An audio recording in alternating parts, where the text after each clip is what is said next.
mental health itu apa sih gitu ya. Nah, mental health itu adalah suatu kondisi teman-teman, kondisi kesehatan yang berkaitan dengan aspek kejiwaan, psikis dan juga emosional seseorang. Nah, di sini mental health ini sebenarnya termasuk tingkat keseimbangan emosional ya, di mana kita memiliki kemampuan dalam mengatasi tekanan dan juga kualitas hubungan interpersonal. Ketika kita berbicara terkait apa sih yang menyebabkan gitu ya seseorang itu bisa memiliki gangguan mental gitu. Ada beberapa hal teman-teman. Yang pertama kita lihat dari faktor genetiknya. Ternyata faktor genetik berpengaruh loh untuk kesehatan mental kita gitu. Tahu nggak Mbak Juta kenapa? Kenapa tuh? Kenapa jadi berpengaruh gitu ya? Karena kan faktor genetik ini adalah bawaan lahir ya teman-teman. Jadi misalnya nih kita punya keluarga, entah itu kakek, entah itu nenek, entah itu buyut gitu ya, yang punya garis keturunan lah gitu kan, yang memiliki gangguan mental, ada kemungkinan kita juga dapat tuh gennya, meskipun hanya 0,00001 misal persekian gitu, itu ada kemungkinan di sana. Itulah kenapa ketika kita mau berkomitmen gitu kan, kita harus lihat nih bibit bebet bobotnya gitu. Oke, jadi harus tahu dulu nih asal muasalnya. Betul. Jadi dia punya riwayat sakit nggak nih gitu ya? Gitu. Sakit dalam tanda kutip gitu ya Mbak ya.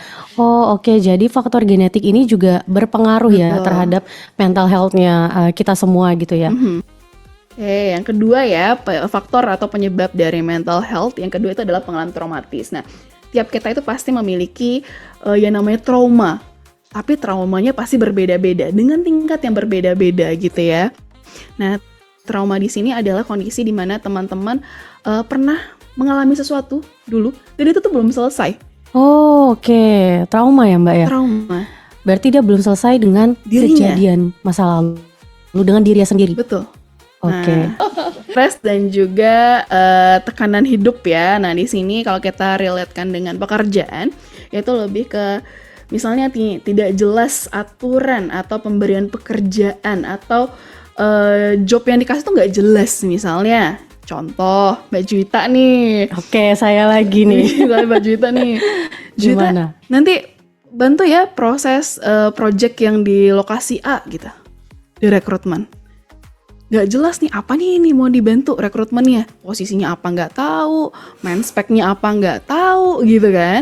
Kemudian due date-nya kapan nggak tahu. Nah itulah, itu salah satu jadi faktor dari mental health juga teman-teman. Atau mungkin job load ya, jadi kerjanya itu berlebihan teman-teman. Kerjanya berlebihan dan juga lingkungan kerja yang tidak sehat atau mungkin tidak kompetitif atau mungkin terlalu kompetitif gitu ya. Nah, yang terakhir adalah ketidaksetaraan sosial dan juga ekonomi. Nah, ketidaksetaraan sosial dan juga ekonomi di sini adalah maksudnya orang yang memiliki mental yang sehat gitu kan, itu akan lebih kecil kemungkinan untuk stres atau mengalami gangguan mental gitu. Misalnya orangnya secara perekonomian, secara pekerjaannya itu baik, pasti otomatis dia akan kecil untuk dia mengalami gangguan mental gitu. Tapi kalau misalnya secara pekerjaan atau mungkin secara penghasilannya tidak sesuai nih dengan pengeluaran dan juga pemasukan gitu ya, pasti akan muncul tuh, akan ada kemungkinan dia akan mengalami gangguan mental. Misalnya gajinya di bawah UMR misalnya, terus udah punya istri, punya anak gitu kan, istrinya harus dikasih jajan buat skincare dan lain-lain, anaknya harus sekolah misalnya, harus makan jajan gitu, belum lagi nanti kebutuhan rumah, bayar listrik, bayar kontrakan gitu kan. Dengan gaji yang di bawah UMR itu kan pasti nggak cukup ya. Akhirnya ntar ujung-ujungnya lari ke pinjol atau lari ke pay letter atau ke judi online gitu ya. Benar. Itu kan pasti sedikit banyaknya akan mempengaruhi kesehatan mentalnya. Mana Mbak Monik? Apa sih tanda-tandanya? Iya, tanda-tandanya. Nah, yang pertama teman-teman harus paham, harus kenali terhadap dengan perubahan suasana hati. Jadi kita harus tahu nih bagaimana perubahan suasana hati kita. Kalau misalnya kita gitu atau orang-orang di sekeliling kita lah mengalami perubahan suasana hati yang secara signifikan ya Mbak Juwita.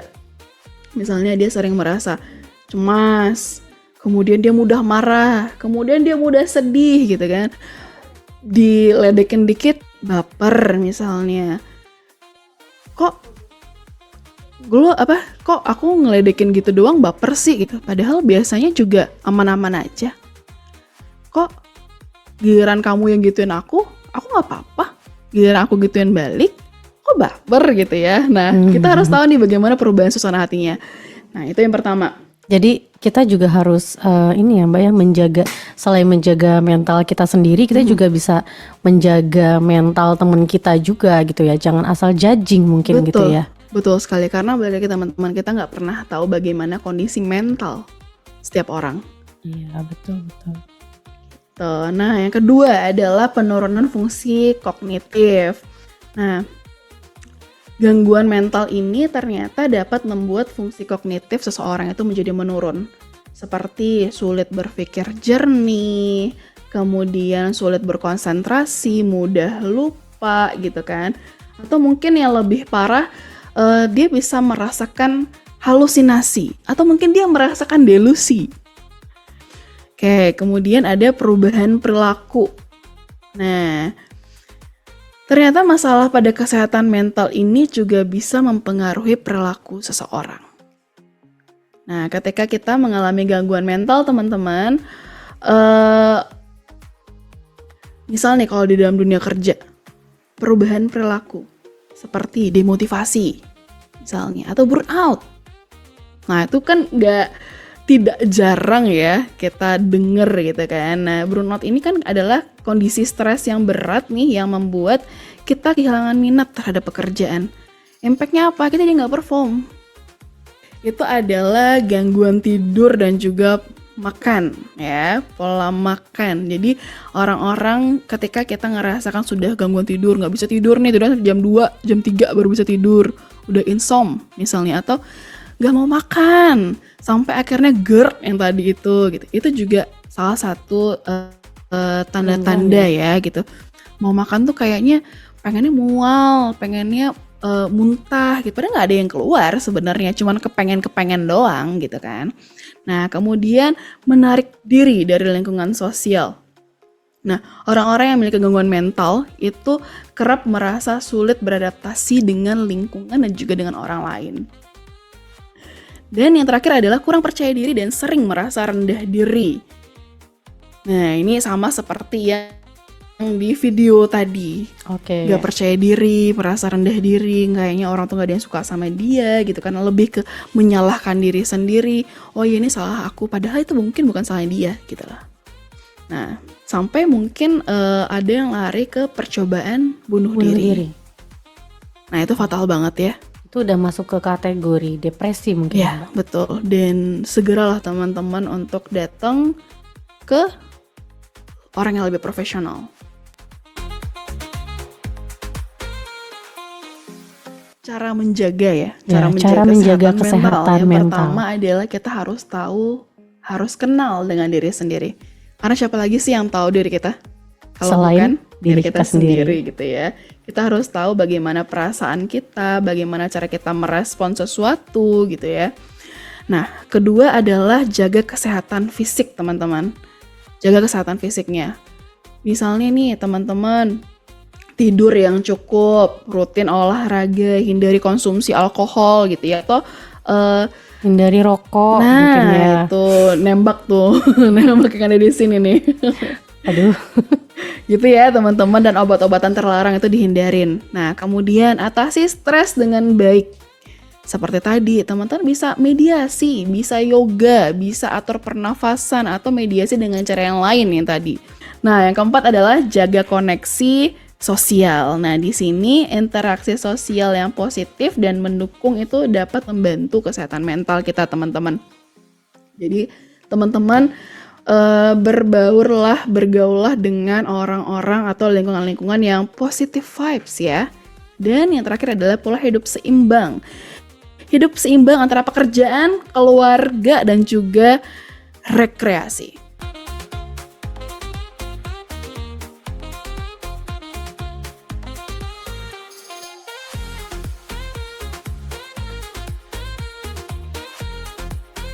bunuh diri. Adakah korelasinya? Nah, korelasinya ada. Jadi kalau misalnya kita merasakan stres di tempat kerja yang tadi ya, merasakan stres di tempat kerja nih, dan nggak tahu bagaimana cara mengatasi stresnya itu gitu kan, mungkin nggak akan bunuh diri, bisa jadi. Itu kebanyakan di Jepang kayaknya ya. Nah iya, karena dia nggak tahu mau kemana, mau bercerita. Dipendam sendiri dipendam gitu ya, sendiri gitu kan, karena mungkin dia merasa bahwa seperti video yang lagi seperti film yang lagi viral ya yang sekarang. Apa tuh film? Gak tahu apa itu, beneran gak tahu apa itu. Judulnya adalah Teman Adalah Maut. Teman teman adalah maut. Ya, ipar adalah maut gitu kan. Nah kalau ini kita bahasnya jangan iparnya deh, kita kan nggak ngurus ke sana ya. Jadi mungkin dia nggak tahu nih bagaimana caranya untuk menyalurkan energi negatifnya. Mau cerita tadi kayak Mas Irfan, aku mau cerita, cuma aku nggak tahu mau cerita sama siapa gitu loh. Teman-teman boleh loh, tidak harus semua orang tahu bagaimana kondisi kita.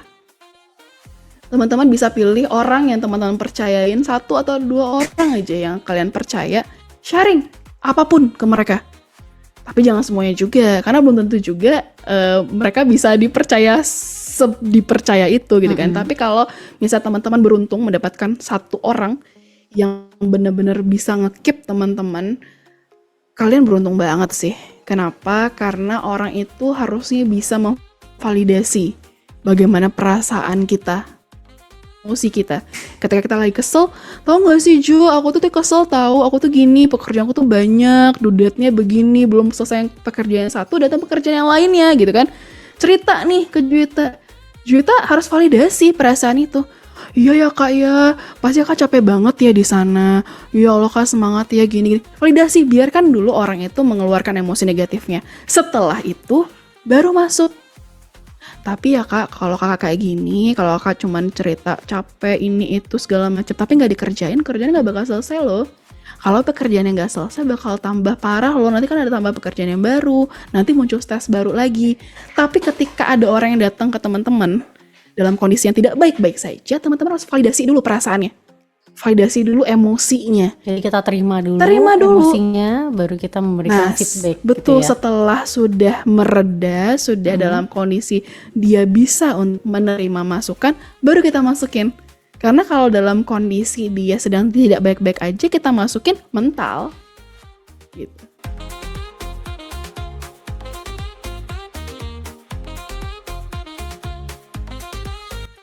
Bersikap bodoh amat gitu ya Mbak ya, dengan situasi yang sudah terjadi gitu.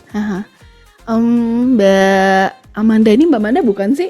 Iya, Mbak Manda ya. Nah Mbak Manda, coba yuk kita baca bareng-bareng. Ada sebuah buku tuh, Seni Bersikap Bodoh Amat. Ada itu bukunya. Saya juga baca sih, saya masih cari ini bukunya sebenarnya. Nah itu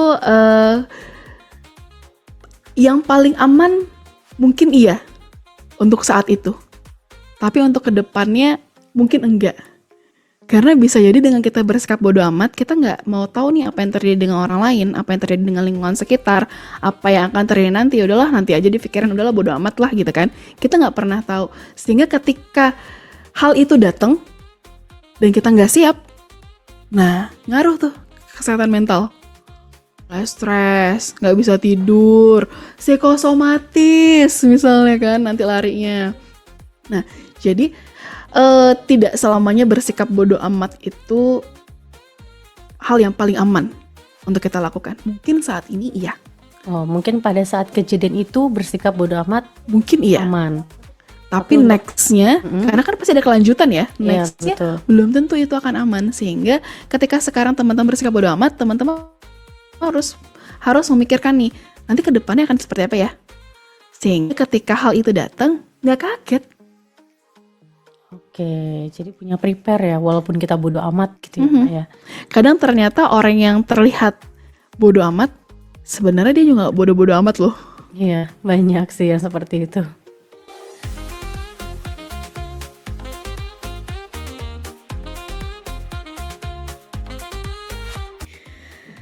Sebenarnya sepertinya semua orang mengalami ya hal-hal yang ini. Kadang Mbak Putri, kadang kita tuh kan sering rasa ya Allah aku stres banget nih, ya Allah aku kayak capek banget nih gitu kan. Kadang tuh kayaknya apa yang kita lakukan tuh kayaknya salah aja, kayaknya nggak selesai aja tugas-tugasnya gitu kan. Tapi mungkin teman-teman kita tuh bukan stres tau, mungkin tuh kita cuman lelah. Lelah ya Mbak. Kadang kita tuh cuma lelah karena mungkin kita lelah untuk memikirkan hal-hal yang sebenarnya bukan jadi bagian kita untuk memikirkan. Jadi overthinking. Nah, tapi kalau misalnya ketika teman-teman banyak nih pressure tempat kerja, kemudian pressure lagi di rumah, pertemanan, lingkungan sosial, dan itu sudah berimpact parah ke mental health teman-teman yang tadi ya ada bukan schizophren, seperti gangguan tidur, gangguan makan gitu kan. Kemudian merasakan udah tiba-tiba teriak dalam kondisi nggak ada sebab akibat, tiba-tiba nangis gitu kan. Ayo, butuh bantuan profesional. Oh berarti butuh ya Mbak ya kita. Bisa datang ke psikolog klinis ya Mbak Putri. Okay. Atau ada temennya yang dekat mengalami hal serupa, bisa diajakin ke psikolog klinis. Kenapa? Karena kalau kita tidak cepat terhadap dengan mengatasi mental health ini, akibatnya bisa fatal. Sampai tadi yang Mas Jati bilang bunuh diri. Karena kita kan nggak pernah tahu bagaimana kondisi mental setiap orang. Oke, jadi jawabannya perlu ya Mbak. Kita ke dokter ya. Perlu bantuan yang lebih mungkin profesional. Ya, bantuan profesional ya, orang yang lebih profesional. Misalnya Anda pergi ke psikolog klinis yang memang ahli di bidangnya. Jangan langsung ke psikiater, karena kalau langsung ke psikiater pasti dikasih obat penenang. Kamu kalau misalnya lagi stres, kamu udah mulai halusinasi misalnya, kamu minum obat ini ya, nanti halusinasinya hilang gitu. Karena kan itu kan adalah obat penenang untuk saat itu doang gitu loh. Tapi yang diobati adalah kondisi dia yang sekarang nih. Tapi kalau misalnya teman-teman datang ke psikolognya dulu, dasarnya dulu tuh, yang ada di alam bawah sadarnya dulu tuh yang diobatin. Oke, jadi kita ke psikolognya dulu. Ke psikolognya dulu. Nanti kalau misalnya ternyata dari rekomendasi. Ya, kalau dari psikolognya bilang, oh ternyata Mbak Juwita ini selain dengan psikolog klinis gitu kan, harus didampingi juga loh sama psikiater. Jadi nanti jalannya bisa beriringan. Jangan jalan sendiri-sendiri. Gitu.